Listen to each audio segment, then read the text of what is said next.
Alors aujourd'hui, j'ai le plaisir d'avoir avec moi Maxence qui est venu me visiter à Panama. Donc Maxence est un vendeur Amazon FBA à succès. Il a déjà lancé plusieurs business web, dont 2 qu'il a déjà revendus. Et donc dans cette vidéo, il va nous partager son histoire et son parcours. Salut Maxence, merci d'avoir accepté l'interview. Est-ce que tu peux commencer par te présenter, nous dire quel âge tu as, d'où tu viens, où tu vis actuellement et qu'est-ce que tu fais dans la vie? Merci beaucoup de m'avoir invité, Julien. Ça fait plaisir de venir te visiter ici au Panama. Donc, moi, j'ai 29 ans. Je viens du Canada. On peut probablement l'entendre avec mon accent. En fait, je viens d'un tout petit village. Quand on va à Montréal, on doit conduire 5 heures pour se rendre à mon village. 3000 habitants. Donc très petit. En 2015, je me suis expatrié en Thaïlande. Donc, ça fait un peu plus de 8 ans que j'habite en Thaïlande. Tu vis dans quelle ville en Thaïlande? Au début, c'était surtout Chiang Mai. Puis, j'ai encore mon appartement à Chiang Mai. Et maintenant, j'ai rencontré ma copine à Bangkok. Donc, je mélange un petit peu les deux. Ok, très bien. Et est-ce que tu peux nous parler un petit peu de tes débuts en business? Déjà, quelles études tu as fait? Est-ce que ça t'a aidé dans le business que tu as lancé? Est-ce que tu es passé par la case salariat ou pas du tout? Et quel a été ton premier business? Comment tu es arrivé dans le milieu de l'entrepreneuriat? Ouais, donc moi, c'est quand même drôle parce que j'étudiais en génie mécanique. Puis pendant mes études, moi, j'étais super fan d'entraînement. Puis je suis tombé sur Tim Ferriss, 4 Hour Work Week, la semaine de 4 heures, je pense qu'on dit en français. Puis je me suis démarré une entreprise un infopreneuriat en ligne. Donc une entreprise où je vendais des programmes d'entraînement pour la perte de poids. J'ai commencé ça pendant que j'étais dans mes études.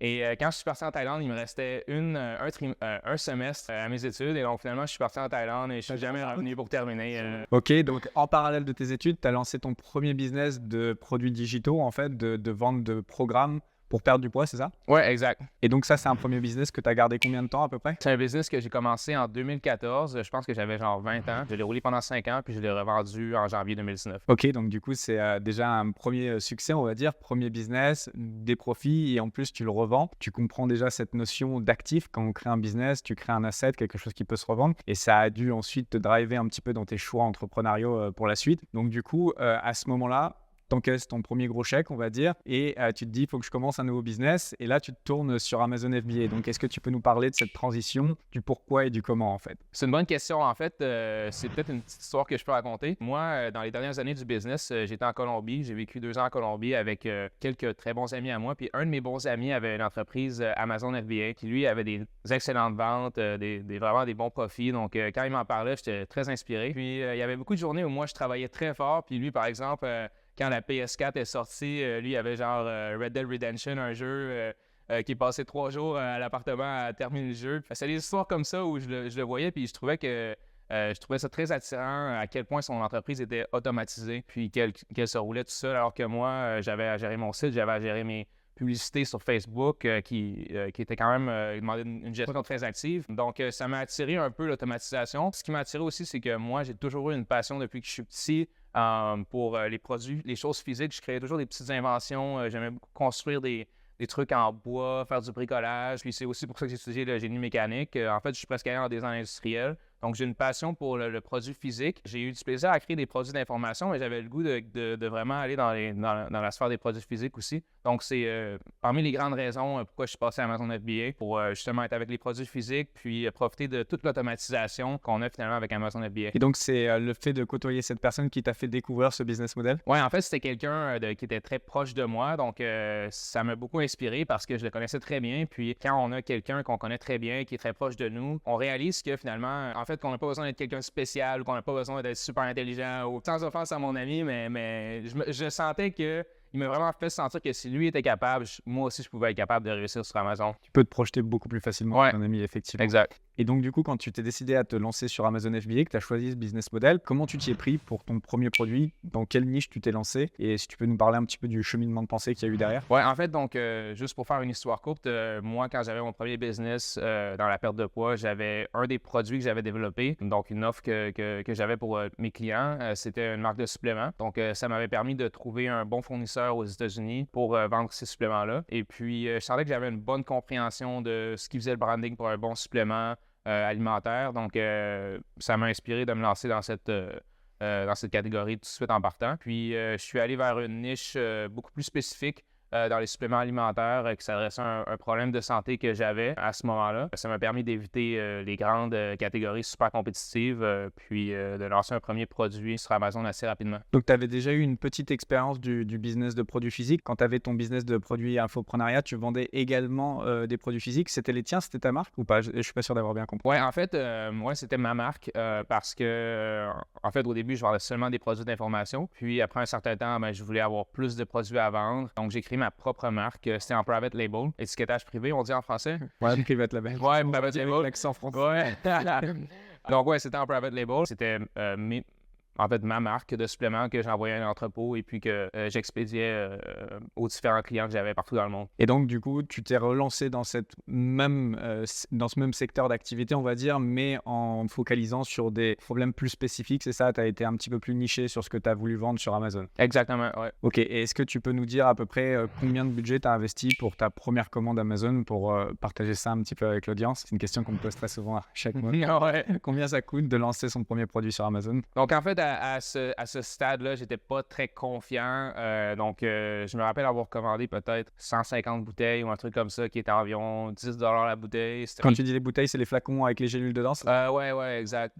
Donc, je me rappelle en avoir commandé environ 150. Ça m'aurait peut-être coûté autour de 2000 $ environ en budget pour lancer le produit. Et donc ça, c'était sourcé aux États-Unis? Ouais, exactement. Ouais, donc c'était quand même assez facile d'un point de vue logistique, sachant que tu n'as vendu qu'aux États-Unis, si je ne me trompe pas. Ouais, exactement. Ouais. Malgré ton accent, tu n'as pas essayé de vendre un petit peu au Canada, non? Non, j'ai jamais essayé de vendre au Canada, non. Parce que c'était le souci, il était peut-être avec les compléments alimentaires, c'est que c'est pas facile de vraiment s'expandre à beaucoup de marchés parce qu'il y a pas mal de régulations, c'est ça? Ouais, exactement. Je pense que en termes de, c'était pas une bonne option pour cibler pour la première marketplace finalement, parce qu'il n'y avait pas le volume. C'est beaucoup plus petit. Au Canada, il y a seulement 1/10 de la population des États-Unis, donc ça valait pas le coup d'y aller en premier. C'est plus intéressant pour toi de développer plus de références sur le marché américain plutôt que d'aller chercher le Canada. Ouais, exactement. Puis je suis quelqu'un qui aime beaucoup le développement de produits, puis qui est moins attiré par la complexité logistique, l'atteinte de certification et tout ça. Donc j'ai vraiment je suis resté focalisé sur les États-Unis. Est-ce que tu peux nous parler un petit peu des premiers résultats après quelques mois? Qu'est-ce que ça donnait ce business-là? Et peut-être même le meilleur mois que tu as fait avec ce business? Donc, en fait, ma première marque de suppléments pour laquelle j'ai lancé peut-être 2 ou 3 produits, cette marque-là pas super, ça n'a pas été un très gros succès. Ça a été un succès OK, très moyen au début. Ça, c'était les 6 premiers mois avant que je vende mon business. Donc, c'était un petit peu avancer à tâtons, à prendre mes premiers pas sur Amazon, on va dire. Après avoir lancé cette première marque-là, qui a fait environ peut-être 5 à 10 000 par mois de chiffre d'affaires. Après quelques mois, j'ai lancé une autre marque qui s'adressait à un autre problème de santé qui était aussi assez niche. Puis ce produit-là a eu beaucoup plus de succès dès le début. Je suis rapidement monté, après avoir épuisé mon stock 2 ou 3 fois, je suis rapidement monté à 20-30 000 de chiffre d'affaires par mois. Puis vers la fin de l'année 2019, donc après 1 an, j'ai rajouté une autre marque d'un autre produit dans une autre catégorie complètement différente avec un manufacturier en Chine. C'était complètement différent dans un autre compte et quand on ajoute tout ça ensemble, j'étais environ à 60-65 000 par mois de chiffre d'affaires qui a été comme mon max que j'ai atteint. Et en termes de marge, ça laissait quoi à peu près à la fin du mois? Donc en termes de marge, les suppléments étaient toujours, j'avais toujours des très bonnes marges. Je pense que quand on ajoutait tout ça ensemble, c'était peut-être environ 30 % de marge, donc à peu près 15-20 000 par mois de profit à ce niveau-là, ouais. Et une question que beaucoup vont se poser, c'est comment tu gérais un peu le risque du fait de vendre quelque chose qui s'ingurgite? Il y a quand même une responsabilité avec ça qui peut faire peur à beaucoup. Donc, comment tu as géré ça? En termes moral, la question morale, c'est que j'avais un très bon fournisseur qui est en fait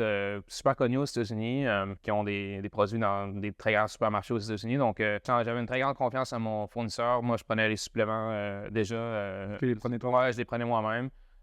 Donc, ça, c'est du point de vue moral. Au niveau du point de vue légal, le fournisseur avait une assurance, comme la majorité des fournisseurs, je pense, doit avoir une assurance en private label. Aussi, le fait d'avoir une compagnie, une LLC aux États-Unis qui protège aussi légalement. Donc, moi, ça me dérangeait pas trop. À partir du moment où ton fournisseur avait vraiment tous les documents et produisait de la bonne qualité, il n'y a pas de souci. Exact. Il te donnait les FDS, j'imagine, et tu pouvais les submit sur Amazon, c'est ça? Exactement, ouais. Et du coup, si on peut faire un petit point aussi sur le marché du supplément. Personnellement, c'est pas un marché que je vais recommander parce que c'est un des marchés, à mon avis, les plus compétitifs au monde sur Amazon. Quel est ton avis un petit peu sur ce marché maintenant? Est-ce que tu te lancerais aujourd'hui dans du supplément? Donc, je suis d'accord avec toi. Les suppléments alimentaires, je ne recommande pas ça aux débutants. Et en fait, je n'ai pas suivi mes propres conseils parce que j'étais débutant et j'ai commencé dans les suppléments. Il y a certains obstacles. Par exemple, le coût de la publicité est super élevé. C'est beaucoup plus réglementé, donc il faut savoir gérer avec soumettre les rapports de laboratoire et tout ça. Donc, ça peut devenir compliqué assez rapidement. C'est une catégorie qui est aussi reconnue pour avoir comment dire, une compétition un petit peu agressive. Donc, les gens les compétiteurs vont souvent entre les ouais, les coups bas, exactement. Les gens vont s'attaquer un petit peu les uns les autres, surtout dans les catégories plus compétitives. Aujourd'hui, est-ce que je me lancerais dans une marque de supplément? En fait, ça serait une question de budget, puis une question de risque. Si j'avais vraiment une bonne idée dans une bonne niche, en fait, peut-être.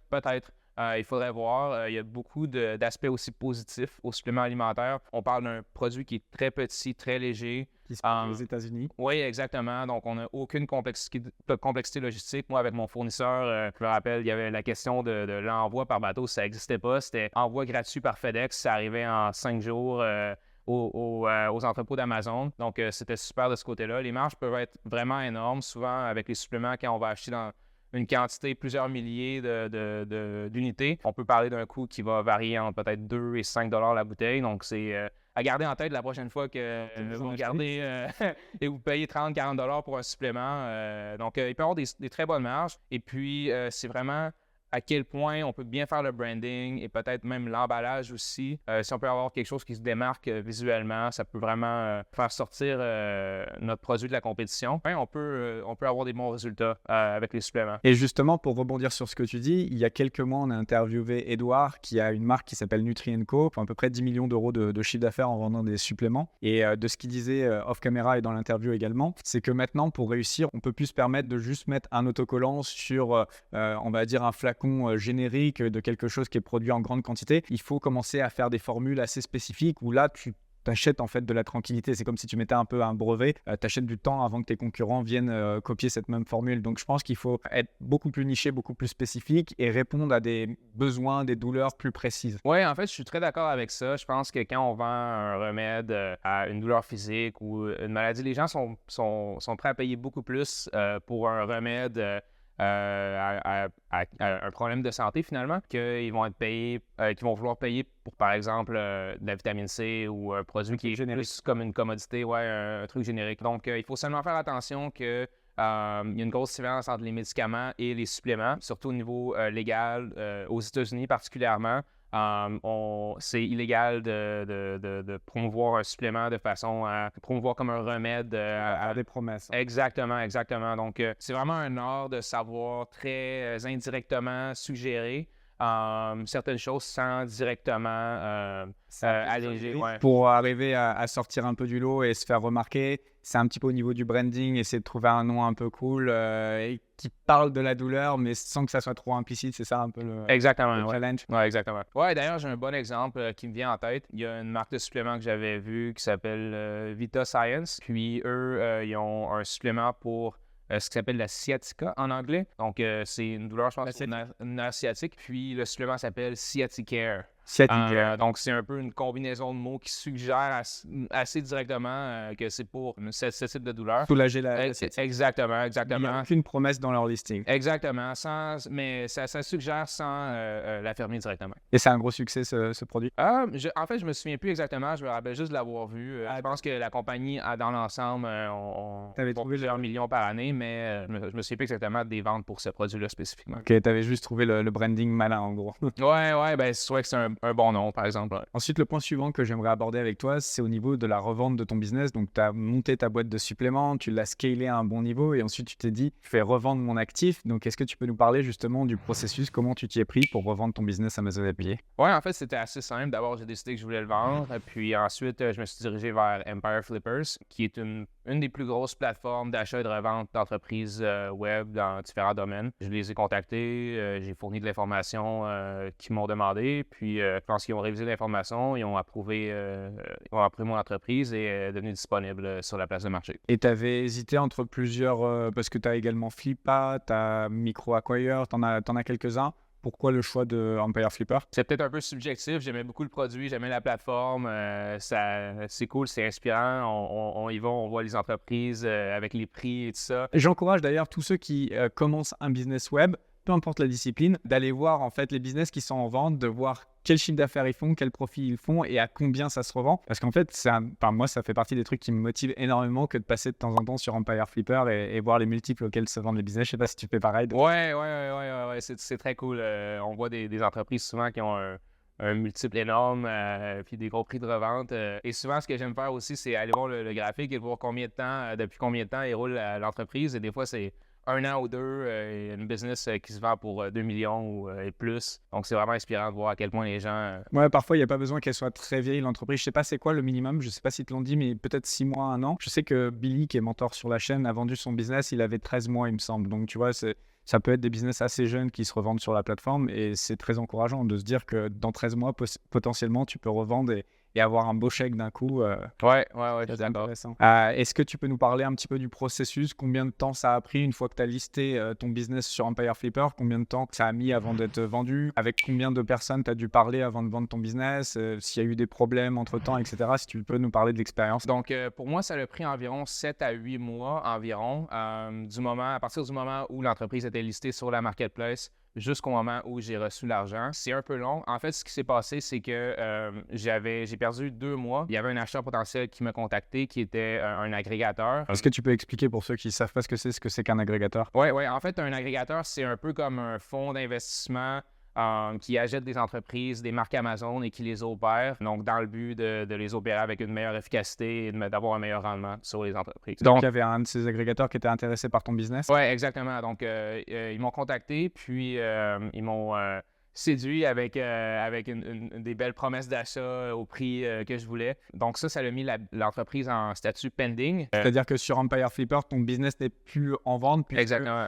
il y a quelqu'un qui est en train de faire un process de due diligence, donc ça lui donne la priorité à l'achat sur ton business, c'est ça? Exactement.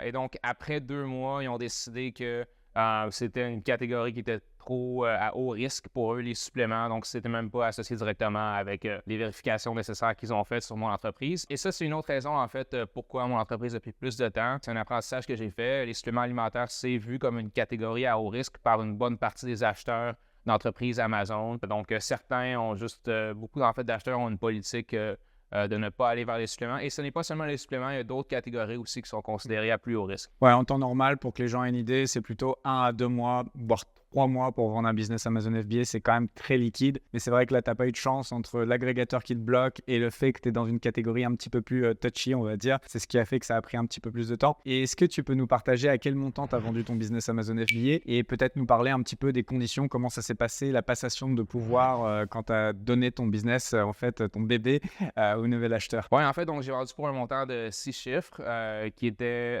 70% du montant à l'achat et 30% qui était divisé sur un paiement mensuel à la seule condition que je sois disponible pour des appels d'accompagnement. Donc, il y en a eu comme 2 ou 3. C'est tout? C'est tout. En fait, la passation de l'entreprise, Empire Flippers donnait un peu des conseils, mais ça a été beaucoup du travail que j'ai dû faire moi-même pour vraiment... passer tout ce qu'il y avait à transférer finalement, que ce soit des noms de domaine ou le compte en tant que tel ou des applications genre Sellerboard et autres applications. Donc, vraiment, tout transférer les actifs de l'entreprise. Et la personne qui a acheté ton business, c'est un acheteur privé ou c'était, je sais pas, une entreprise qui était habituée déjà à vendre ce type de produit? Est-ce que tu peux nous dire un petit peu le profil de qui achète ce type de business? Donc, en fait, la personne qui a acheté ça pour la taille de mon entreprise, c'était un individu qui travaille à New York. en finance, donc quelqu'un d'assez aisé qui voulait avoir peut-être une diversification dans ses investissements, puis peut-être même éventuellement quitter son emploi. Donc, ouais, c'était cette personne-là qui a acheté. Ok, intéressant. Et est-ce que tu peux nous parler de l'après-revente? Comment ça s'est passé le jour où tu reçois le gros chèque? Enfin, c'était un virement, du coup, j'imagine. Qu'est-ce qui se passe? Déjà, est-ce que tu as un peu le blues? Parce que moi, ça m'a fait ça quand j'ai vendu mon premier business au Maroc. J'étais très occupé avec mon business. Je le vends. D'un coup, ta journée, elle est beaucoup moins remplie. Donc, tu as un petit blues d'avoir l'impression d'être un peu moins utile. Est-ce que tu as eu ça? Et puis, qu'est-ce que tu as fait après? Donc, en fait, il y a eu peut-être un petit peu un questionnement. Est-ce que j'ai bien fait de la vendre ou j'aurais dû la garder? Je pense que j'avais ça la première fois et la deuxième fois aussi. Et ensuite, après la vente, je me suis comme un peu donné un sentiment d'urgence. J'ai essayé de me donner un sentiment d'urgence pour redémarrer un projet. Et ma première priorité, c'était de m'en aller vers la consultation pour me refaire un revenu et éviter de juste piger dans mon capital que j'avais envie de juste économiser et mettre de côté pour des investissements. Donc, c'est ça sur quoi je me suis vraiment concentré directement après la vente de mon entreprise. Ok, et du coup, en termes de consulting, est-ce que tu peux nous parler de quel type de mission tu fais et pour qui? Ouais, donc en fait, au début, j'ai commencé juste avec des clients qui avaient différents projets. Donc, j'ai travaillé sur un projet d'une formation en ligne. J'ai travaillé sur un client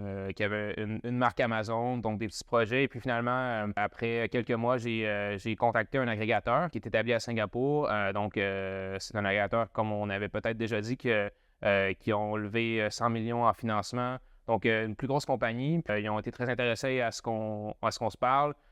Puis, j'ai commencé à travailler avec eux comme étant mon seul client.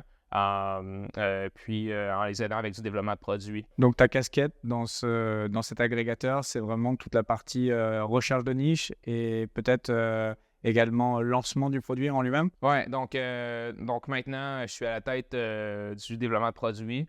Donc, tous les nouveaux produits pour toutes les marques. Donc, on fait environ 65 millions par année. De chiffre d'affaires, exactement. C'est moi qui est responsable de trouver les opportunités. En fait, pas seulement, je travaille avec une équipe aussi, mais ensemble, on trouve les opportunités et puis on les valide, on les développe, on trouve les manufacturiers en Chine et puis on travaille avec l'équipe de gestion de marque pour lancer les produits sur Amazon. C'est très proche de vraiment ce que j'ai fait avec Amazon, de lancer les produits moi-même. Donc, Sauf que c'est à une échelle supérieure en termes de Ouais. budget. Le lancement peut être vraiment conséquent. Ouais, exactement. Et qu'est-ce que ça t'apprend en fait, le fait de le faire à cette échelle-là et de le faire pour quelqu'un d'autre? Donc, en fait, pour moi, la première chose que j'ai apprise qui était vraiment cool, c'est que j'ai appris à bien sourcer les produits en Chine. Avant, j'avais un peu d'expérience parce que j'avais fait des marques de produits que j'avais sourcées en Chine, mais je n'étais pas très professionnel, on va dire. Donc, de travailler avec eux, et là, l'entreprise a une équipe en Chine de 5 à 10 personnes là, qui sont vraiment dédiées au sourcing. Ça m'a appris à le faire vraiment à un niveau plus professionnel. Donc, ça a été très bénéfique pour moi parce que ça m'a ouvert l'esprit à beaucoup d'autres catégories sur Amazon quand j'étais très focalisé sur les suppléments. Maintenant, pour moi, sky is the limit. Je peux aller dans n'importe quelle catégorie et avoir confiance que je peux bien sourcer le produit en Chine, avoir une bonne qualité, faire la customisation que je veux faire et tout ça. Ouais. D'ailleurs, est-ce que tu aurais un petit tips à partager à l'audience sur le sourcing par rapport, on va dire, au processus traditionnel d'aller tout simplement sur Alibaba?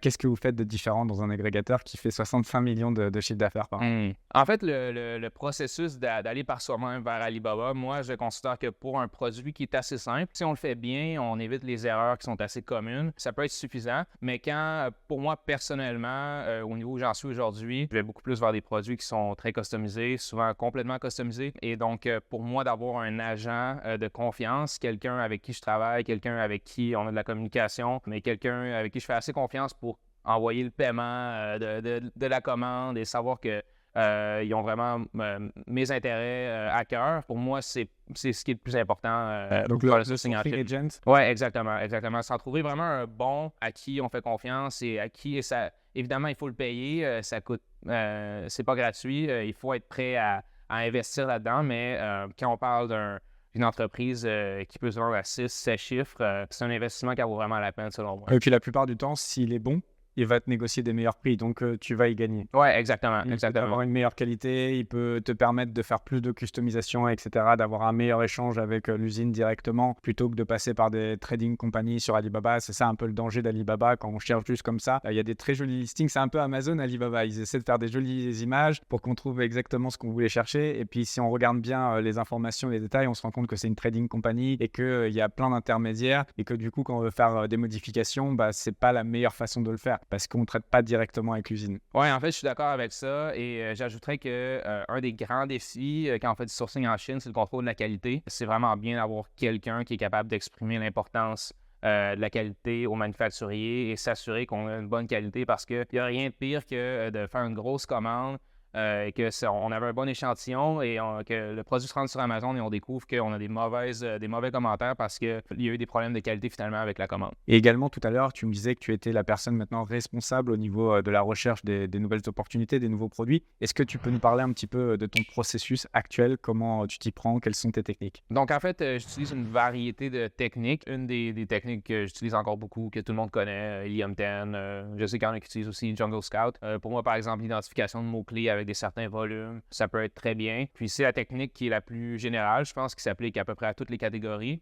Quand on va dans certains types de catégories plus spécifiques, par exemple, si quelqu'un voulait démarrer une marque dans l'artisanat, peut-être qu'aller vers Etsy et voir qu'est-ce qui se vend bien sur Etsy, mais d'essayer de trouver des gaps dans le marché. C'est-à-dire des produits qui seraient en vente sur Etsy, mais qui ne seraient pas encore en vente sur Amazon. Et même ce qui peut être intéressant, je te rejoins, c'est une technique qu'on utilise aussi pas mal, c'est d'aller voir s'il y a des variations ou des choses qui ont été apportées sur des produits sur Etsy qu'on peut apporter sur le produit qu'on va vendre sur Amazon. Tu vois, il y a pas mal d'idées, ouais, effectivement, sur Etsy. Exactement, exactement. Puis de voir est-ce qu'il y a un volume de recherche sur Amazon qui est peut-être pas très bien comblé avec l'offre actuelle. Donc ça, c'est une technique. Il peut y avoir aussi d'autres techniques, simplement de se demander c'est qui le client, mais qu'est-ce qu'il va acheter dans son trajet finalement. Donc, on peut identifier peut-être un produit et finalement trouver d'autres produits qui sont adjacents à ce produit-là et comme créer un peu un ensemble de produits. Les produits achetés ensemble, par exemple, j'imagine que si vous faites 65 millions de chiffre d'affaires, il doit y avoir quand même pas mal de produits. Et j'imagine que peut-être que vous ne couvrez pas tout le spectre des produits que peuvent acheter les personnes qui achètent en même temps votre produit. Donc,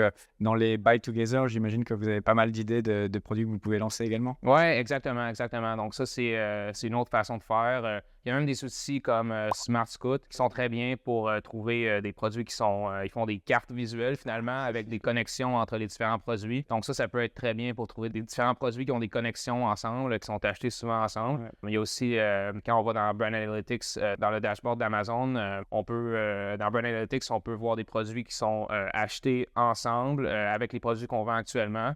Donc ça peut être une autre idée, mais il y a peut-être une dizaine ou même une quinzaine de stratégies qu'on peut aborder pour trouver des idées de produits. Et il suffit vraiment d'utiliser une variété et d'utiliser des stratégies qui sont plus pertinentes au type de produit qu'on veut aller trouver. Et du coup, tout ce que tu fais en tant que consultant pour cet agrégateur, ça te donne énormément de data et énormément d'expérience. C'est également quelque chose qui t'est utile pour ton business Amazon FBA? Oui, exactement, exactement. Donc, l'expérience que j'ai acquis avec mon travail pour l'agrégateur, ça se traduit directement en ce que je fais maintenant en développant une nouvelle marque pour Amazon FBA. Donc, oui, ça se traduit très bien. C'est deux choses qui vont vraiment bien ensemble. Donc là, en ce moment, tu es en train de préparer un nouveau lancement. Tu vas recréer un nouveau business Amazon FBA. Est-ce que tu peux nous parler de comment tu t'y prends et surtout de qu'est-ce que tu as appris de la première vente de ton business que tu implémentes maintenant dans celui-ci? Peut-être des erreurs que tu avais faites ou peut-être, on va dire que tu le construis peut-être plus avec cette idée de le revendre et de le rendre plus liquide, plus facilement revendable, j'imagine? Oui, en fait, il y a beaucoup de choses que je fais différemment.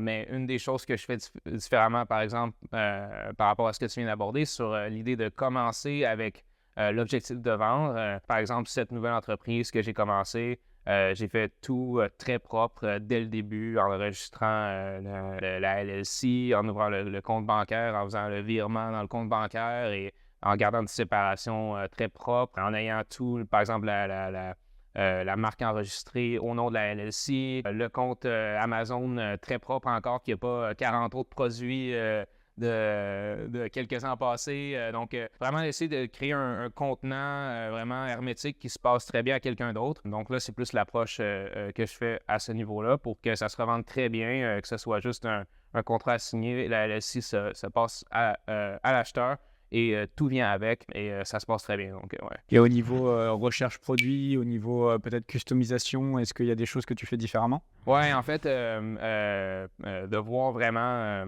une grande variété de produits, un gros volume de vente, une des grandes choses que j'ai réalisées, c'est l'importance aujourd'hui de bien customiser, d'offrir quelque chose qui est très différent visuellement. Mais en fait, je dis très différent, quelque chose qui est suffisamment différent visuellement pour que ça attire l'attention de l'acheteur quand ils descendent, ils voient les différentes options. Et donc, ouais, l'importance de la customization est très importante pour moi et j'accorde beaucoup plus d'importance maintenant à la qualité. Donc, avant, par exemple, j'avais fait des marques, une marque sur laquelle j'avais travaillé, j'avais même pas regardé le produit, j'avais même pas reçu un échantillon. Maintenant, je reçois l'échantillon, je l'analyse bien.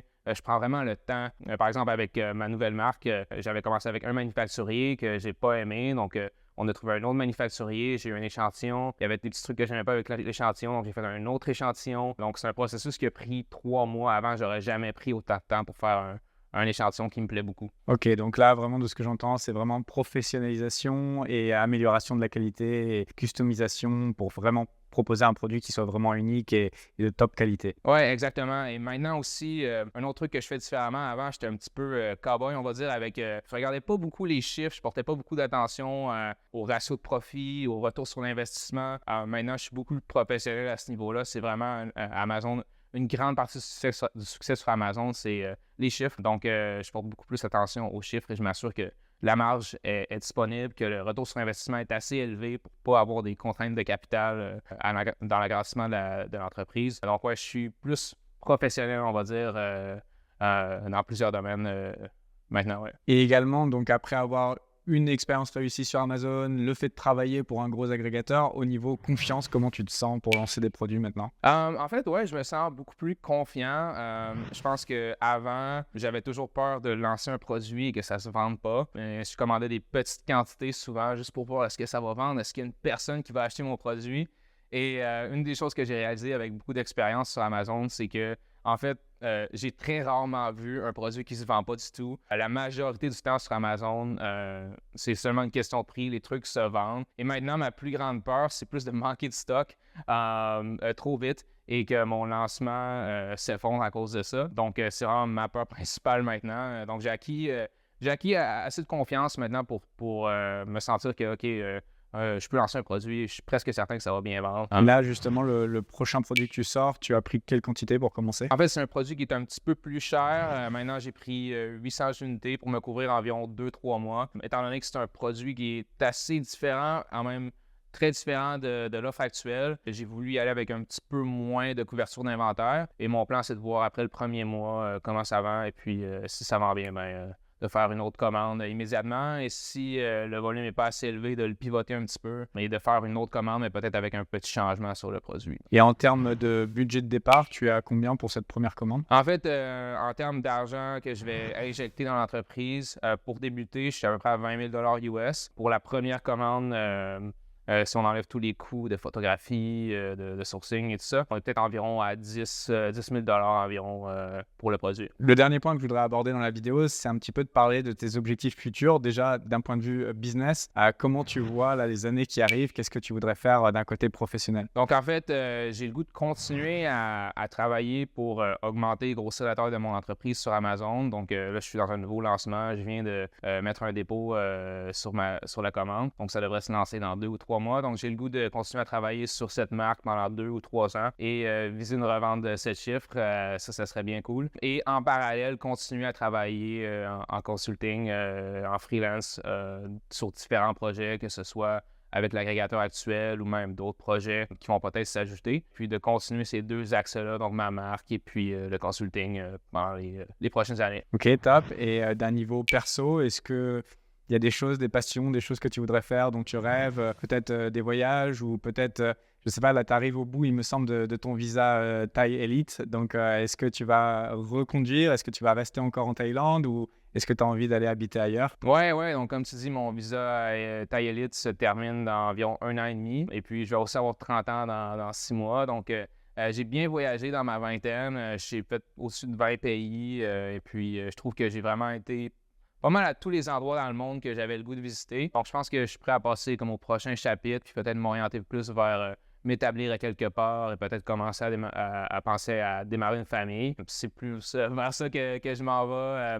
Je vais continuer probablement à faire des voyages, puis à passer du temps dans des endroits qui me plaisent et éviter l'hiver canadien, évidemment. Donc, Donc du coup, le combo parfait pour toi, ça serait sûrement passer les étés au Canada et puis les hivers, voyager un petit peu dans des pays où il fait un peu plus chaud parce que ça doit être un petit peu dur les hivers au Canada. ouais, exactement. Je pense que j'aime beaucoup aller au Canada pendant l'été et puis peut-être trouver d'autres destinations, soit retourner en Asie ou à l'Amérique du Sud ou même l'Afrique du Sud que j'aime beaucoup pendant l'hiver, ça serait très bien, ouais. Top, top. Ok, bah du coup, je pense qu'on a fait un petit peu le tour de toutes les questions que je voulais te poser. Je te remercie vraiment d'avoir pris le temps d'y répondre, d'apporter de la valeur à tous ceux qui nous ont regardés. Pour ceux qui voudraient en apprendre un petit peu plus sur toi, est-ce que tu as un réseau sur lequel on peut te retrouver? Ouais, en fait, j'ai démarré une chaîne YouTube sur laquelle je partage mes meilleurs conseils pour vendre sur Amazon. Tu peux la retrouver, elle s'appelle Maxence Roy. Tout simplement. Et présentement, je fais seulement des vidéos en anglais, mais s'il y a de la demande, je ferai peut-être des vidéos en français aussi. Donc, voilà. Top. Bah écoutez, on mettra juste en dessous en description le lien vers ta chaîne. Et puis la dernière chose que je voulais vous dire, comme d'habitude, si vous êtes intéressé par le fait de vous former, de vous lancer dans les meilleures conditions possibles sur Amazon, eh bien sachez que je propose une formation qui s'appelle la Super Seller Academy, dans laquelle vous allez retrouver du contenu vidéo qui est organisé étape par étape pour pas que vous soyez perdu, même si vous êtes débutant. Et en plus de ce contenu vidéo, vous aurez également accès à un mastermind, donc un groupe d'échange avec des vendeurs Amazon FBA de différents niveaux qui s'entraident au quotidien pour aller encore plus vite et plus loin dans cette aventure. Donc si c'est quelque chose qui vous intéresse de rejoindre la communauté et la formation vidéo, vous retrouverez toutes les informations juste en dessous en description et on se retrouve soit à l'intérieur de la formation, soit dans une prochaine vidéo YouTube. Je vous dis à très bientôt, merci encore et ciao, bye bye.